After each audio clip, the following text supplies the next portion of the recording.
Welcome to the newest installment of the Untitled Film Nerd Project. My name is Philip, and joining me as always is Teacher. Hello.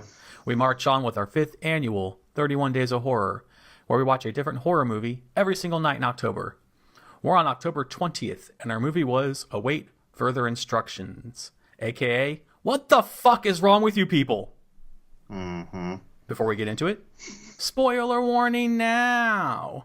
If you want to avoid spoilers, skip ahead to the time code you see on the screen.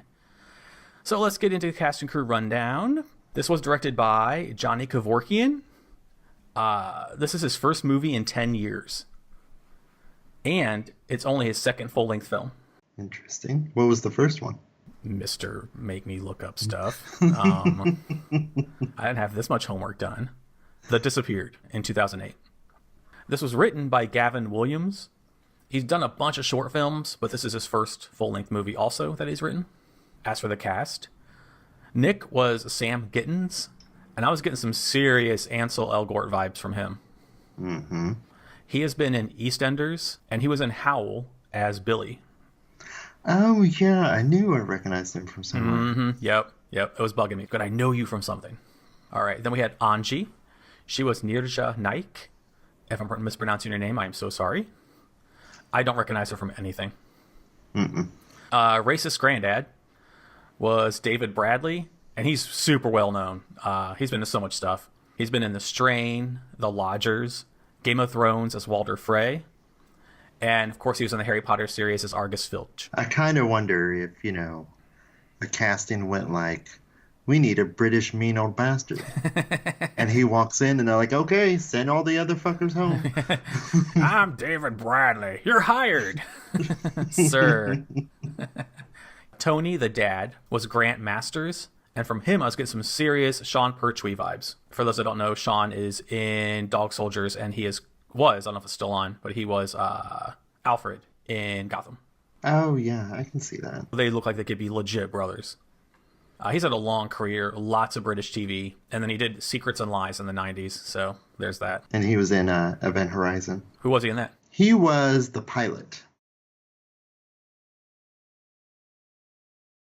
Beth, the mom, was Abigail Cruttenden. She has been in Theory of Everything, lots of TV, and in the 90s she was in Hideous Kinky. Kate was Holly Weston. She has been in The Danish Girl. She was also in Howl as Ellen.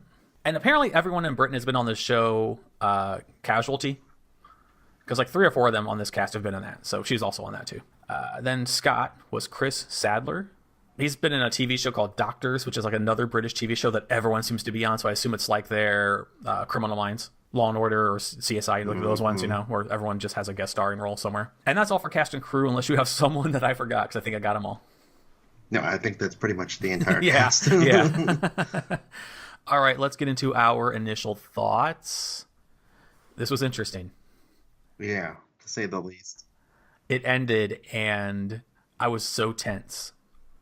Like, my head hurt, because I was that tense. Just how annoyed and angry I was. Not at the movie, just at the characters. And uncomfortable. How stupid. Like, oh my God. Between the daughter being complete attention whore, the grandpa just being Mr. Drama Starter, the dad just being fucking stupid. Like, okay, we thought the dad in Caught was dumb. Oh God, no. This dude takes the fucking prize for dumbest dad so far. Like, this guy was a fucking idiot. Like, a legit fucking moron. I hated his characters so much. It goes without saying then it was pretty well written, because I was mad at these characters.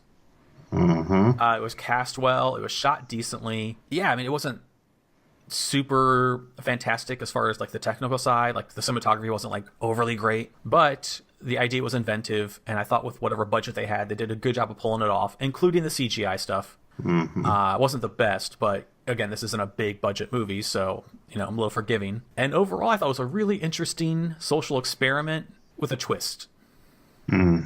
And it was a really intense, interesting, and annoying, not because of the movie, just because of what was going on in the movie. Hour and 30 minutes. Interesting thing, I think I was reading somewhere that they mentioned that the street that they lived on was Stanford Street, which is It's a nod to the Stanford experiment, Ah, okay. the Stanford prison experiment. Right, right. Entire film was a nod to that.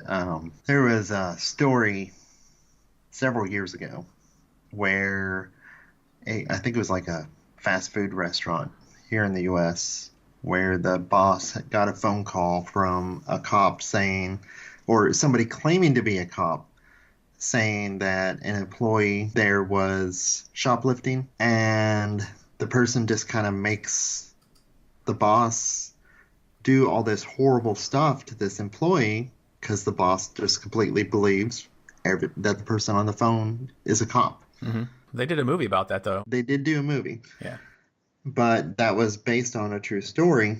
And this was Yeah. like that story meets the Twilight Zone. That's kind of how I took it. Because you won't watch it. Yeah. Because I brought it up before. Ugh. Just annoying.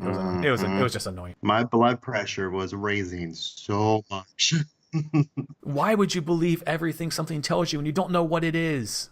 Mm-hmm. And the only two people with any intelligence are just. Oh, and by the time we got towards the end and what the dad was doing to the son, if I could have yelled because it was like 2 a.m, I couldn't. But if I could have, oh my god, I've been yelling, "You're a fucking idiot! Like you're going to maim your son because you are a fucking zombie." And it's a good little morality play as well because Oh, yeah. I know people that would do this. How much of America is just mindless zombie sheep that would just do whatever they're told because the TV told them? Monkey see, monkey do. Yeah, and you have proof. I don't need to see your proof because I know what I know. It sounds vaguely familiar. So as far as a nice mirror to society, so yeah, it was good, but it was annoying because it was good at doing what it was doing. So yeah, you want to get into our breakdowns? Breakdowns is fine. All right, what was your favorite scene? Favorite scene was when the mean old bastard grandpa died. Okay, right on, right on. Because I was waiting for that fucker to die. I wanted the dad to go. The dad bothered me way more than Grandpa. Grandpa, like, he was just like, I'm going to start shit. And then they would start arguing, and he'd be like, because he was doing it on purpose. Similar for me, that my favorite scene was probably when the dad finally got. I didn't like how he died with the TV on his head, but what happened after that, I didn't see that coming. Yeah. So the fact that the dad was so oblivious. Oh, no, and I also have a backup favorite scene. But the fact that the dad was so oblivious that he was his own dad to his son. You know, I've lived with people for a while where the father and the son were exactly alike and they did not get along because the dad was a mean, just control freak, worse than this dad. And the son was trying to rebel against his dad by doing the same thing to everybody else. And we're all like, you guys are exactly alike. No, we're not. Yeah, you are. So these two weren't exactly alike, but the dad and the granddad were. It's so interesting when you think about people's lack of self-awareness, self-preservation, and like individual thought. Like the dad wanted to be part of some kind of herd. Like when he was calling himself the shepherd, the irony there was thick. Dude, you're the main sheep. You can't lead the flock because you're leading your flock to doom because you're the sheep, not the shepherd. If the son was leading or Angie was leading, they're the shepherds. They're the shepherds in the movie. They could lead you, but you're not letting that happen. Yeah, and then another favorite scene is when it was like a cathartic release. When the mom slaps the dad in the face. Oh, yeah. Really fucking hard. And she says, and I quote, "You arrogant fool. All these years you have never listened to anyone else. I hate you." Oh my God. I was like, yes. Yeah. And he's so flimsy of a person that broke him. Your wife finally stands up to you after years and years and years of abuse. And that breaks you? Like, you can't take that, but you can give all of what you've given for years? Ugh, just a bankrupt human being. Those two were my favorite scenes. All right. What was your holy shit moment? When the sister went over the railing. Yep, that's one of mine. That was just, whoa. You could see it coming because she was following them. I'm like, something bad's going to happen to you. Yeah, I thought she was going to fall down the stairs. Yeah, same. I was like, you need to sit your, like, I need attention. I need to be the center of attention. I need to validate my stupidity because I want to be smart, but I'm not. Self down. Go back downstairs. Let your brainwashed husband, boyfriend, whatever, try and beat up the guy who's trying to help everybody. Yeah, that was one. Another one for me, though, was when the mom exploded. Yeah. Did not expect that. And we're talking literal Oh, explosion. oh yeah, oh yeah. She's like screaming. There's the black smoke, and then kaboom! Whoa! Holy shit! I wrote, Mom exploded. Holy shit! In my notes. I thought she would just like suffocate, Hmm. or just burn to death or something, but not that. Holy crap! All right, what was your mediocre moment? I have a few. Okay, fair. So, number one mediocre moment is almost at the very end, Okay. where the two heroes of the story Mm-hmm. they get caught up in the wires, and the zombie dad is comes after them, and you just see him slash the axe and fade to black. Yeah. I mean, it was just such a build up, and we get a almost off screen killing. Yeah. Yeah. Yeah. So that, Mm-hmm. and then the entire baby thing at the end. Yeah. That was weird. That was super weird, especially when it's leaving the message, "Worship me," and the son had even implied, they need us to worship them, and blah blah blah. And I was like, Mm-hmm. well, it should have realized that before it killed everybody. Alien entity has no idea what it's going to be like to raise a newborn. It's a baby. It's going to worship you. It's not going to know any better. Yeah. Babies are a clean slate. And then just that entire thing of like melting away the skin of the mom, and Mm-hmm. then it's baby. So that was one. And then the entire thing of how indestructible certain parts of the house were. Like when they were trying to break down the door to get to Angie, and Mm-hmm. that's going to be like, mediocre construction right there. That's not oak. So that shit should fall under the two of them. And then when the mom was locked in the bathroom and they couldn't break through the glass, and I'm like, okay, that's glass.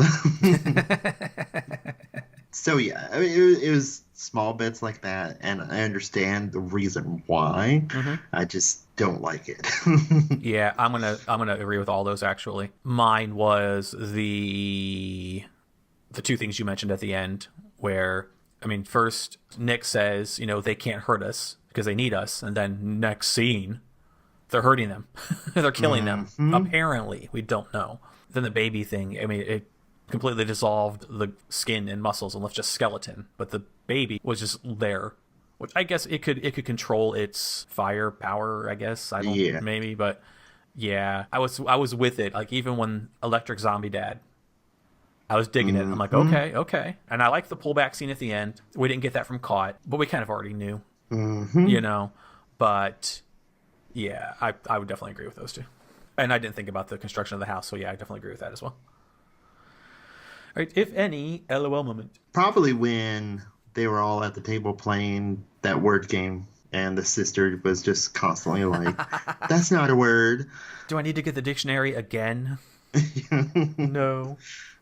Sister was an idiot. Oh my god, yeah, that insecure one who's not smart, but Oh, and I laughed at the part where Angie was again making a good point about something, and the sister like so fake faints. yeah, she's like, I was done with her then. I'm like, you're a cunt.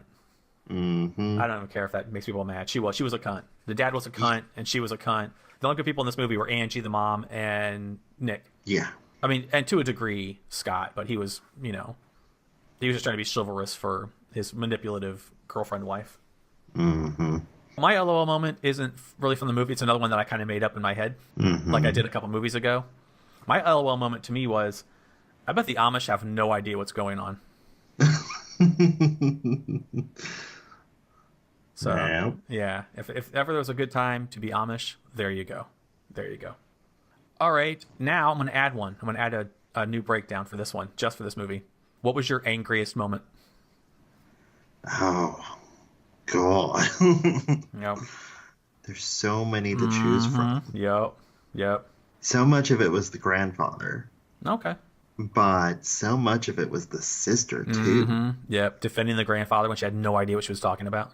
Yeah, Yeah. I think that's probably got to be it. Yeah. Mine was the dad. The dad annoyed me way more than Grandpa did. I thought the dad was just the biggest fucking idiot, as I said, because he was the biggest fucking idiot. Take a drink every time I say that, because it's true. I was done when he was torturing his son. Mm-hmm. That was when I was at my absolute angriest. That's when I wanted to yell out loud at the TV. Like, that is your fucking son, you brainwashed sheep motherfucker. What is wrong with you? And there are people like that would believe whatever they're told because the TV said so. And I'm just like, did it never cross your mind that the people could have hacked the emergency broadcast system? Yeah, of course. He's taking everything at face value, and the son's trying to be like, Dad, stop and think for a minute. How dare you question anything? It's just, what? And then a minor one for me is when the TV said, I am reborn, I bring salvation, resurrection. I wrote, good God, the dad is a fucking idiot. Mm-hmm. He was worshiping the TV just because it said these words. He went from worshiping the government to worshiping this religion that he didn't even know it wasn't even, none of it was real. Yeah. So it just, oh man, just, I've not had a movie get under my skin this much in a long time. Mm-hmm. So kudos to the writer and director and the cast. Everyone involved did a good job at making a really fucking irritating movie. I think the last time a movie got under my skin like this was The Village. Okay, fair. I'll have to look through our movies because I know there's been one. Yeah, I can't think right off the top of my head. All right, well, that is all for our breakdowns. Anything else you'd like to add? You want to go to my notes? Notes is fine. Philip's notes.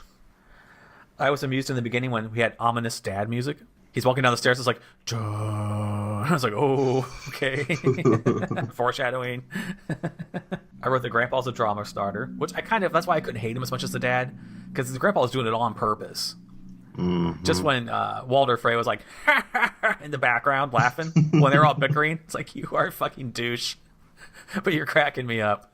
Which is probably my LOL moment actually from the movie, which is him laughing while they were arguing from the argument that he started. Mm-hmm. Like he's just pulling everybody's strings, and just cracking up at how easy it is for him. So that'll be my retroactive LOL moment.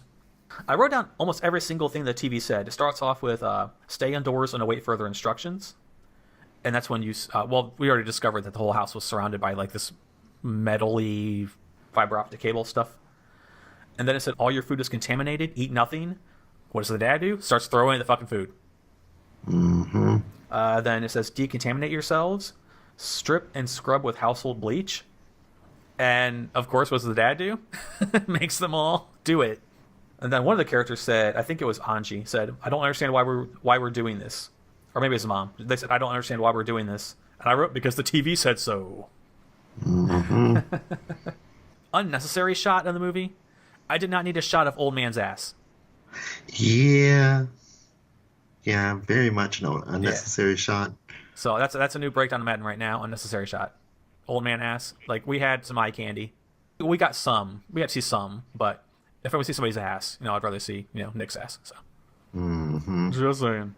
Then the TV says, use trial vaccination kits, atmosphere polluted. And I wrote in big letters, this guy is a fucking idiot. Yeah. There's no way in fucking hell I would ever inject. You know me. There's no way in fucking hell I don't even do flu shots. There's no way in hell I'm going to do fucking like mystery vaccine. Where she said, these needles have been used, which I'm still like, where did the aliens get used needles? But whatever. Yeah. At this point, I said to Anji and Nick, just go upstairs and say fuck everybody. Yeah. Lock yourselves in a room. Then I wrote, why do you think he vanished for years without calling? Mm-hmm. And then we have, one of your number is infected, isolate them. So what does the dad do? Isolates Anji because he's a fucking idiot. But then I wrote, being isolated is probably the best thing for her. Mm-hmm. So, good. And the message didn't leave after she was quarantined. Which should have been a clue right there. They picked the wrong person. Yep. Even though I don't think there was a right person, they're just fucking with him. Like, the dad breaks after the daughter crashes over the banister, so he goes into study. The mom breaks, and she just starts cleaning. Then on the TV it said, extract information from sleeper agent. What does the dad do? Starts torturing his fucking son. You're part of the sleeper agent, dude. Mm-hmm. I wrote, this is an alien social experiment to see how stupid the human race is. After Nick had rescued Anji, and they're in the upstairs, I wrote, stop hugging and run. Mm-hmm. You got this black explodey smoke. You need to run. Then the TV says, make a sacrifice to save the unborn. Dad, again, tries to kill pretty much anybody. Then the dad kills Scott, attacks his son, and then the son throws the TV on Dad's head, which is like, okay, cool. Little metaphor, hit home really hard there. Little overkill, I thought. Mm-hmm. Then the wires come alive, take control of the dad. I dug that. And as I said, it looked like stop motion animation for the wires moving. But at the same time, they didn't have a big budget, so I didn't hate it. And I can always appreciate good stop motion animation. Mm-hmm. Then the TV says, worshipping now or face extinction. The wire monster was trying to have Christmas. It was like hanging, they was putting pictures back, and it was just trying. I thought it was funny that the wire monster was trying to have Christmas. Which I think I kind of would have dug that ending a lot. You know, if it just suddenly showed the family being moved around by the wire monster, their dead bodies. Yeah, agreed. Yeah. But then the TV says, hello, Ruby, worship me. Then we get the reveal at the end where it's everywhere. And I put, you know what, the last 10 minutes I thought were very, very, as far as we didn't care for the baby stuff and the Dad Hatchet stuff. But at the same time, the last 10 minutes were very, very ambitious.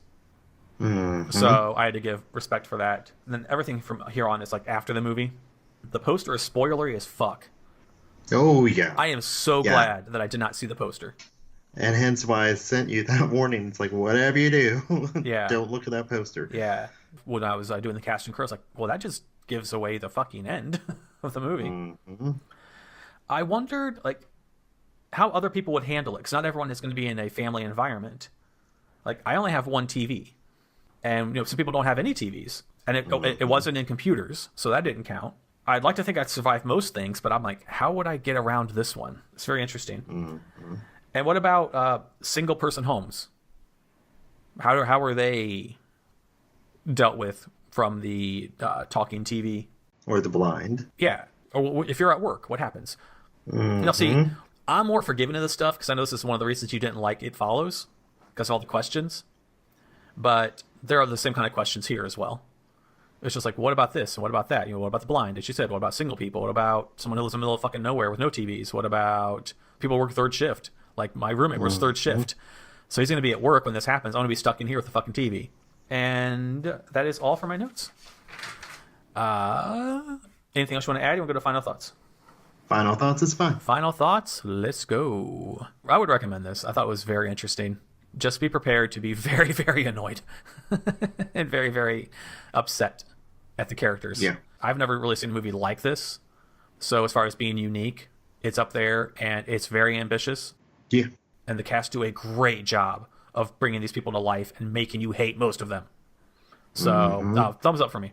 Yeah, this was, as you said, social experiment. We got hard sci-fi horror. Mm-hmm. Yeah. We got body horror. Again, yep. Very interesting. And I could recommend this to just about anybody. For a director that hasn't made a movie in 10 years, not shabby.